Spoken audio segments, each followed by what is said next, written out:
Rini mini বিকালে তাদের পাড়ার মাঠে খেলতে যায়। রিনিদের পাশের বাড়ির তিন্নিও ওদের সাথে খেলে। একদিন সকালে বৃষ্টি হওয়ায় মাঠে একটু কাদা ছিল।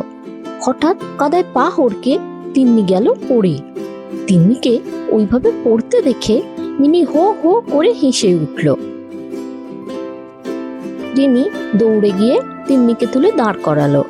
তিন্নির খুব একটা লাগেনি, কিন্তু মিনিকে অমন করে হাসতে দেখে তার খুব লজ্জা লাগলো। সে বাড়ি ফিরে গেল। রিনি মিনিও বাড়ি ফিরে এলো। রিনির গম্ভীর মুখ দেখে মা জানতে চাইলো কি হয়েছে। রিনি সবটা জানালো। তখন মা মিনিকে বলল, তিন্নির জায়গায় যদি তুমি কাদায় পড়ে যেতে আর খুব ব্যথা লাগতো, তখন কেউ হাসলে তোমার নিশ্চয়ই ভালো লাগতো না। তাই অন্যের বেলায় এই কাজ তোমারও করা ঠিক নয়। মিনি বলল, বুঝেছি, আর করব না।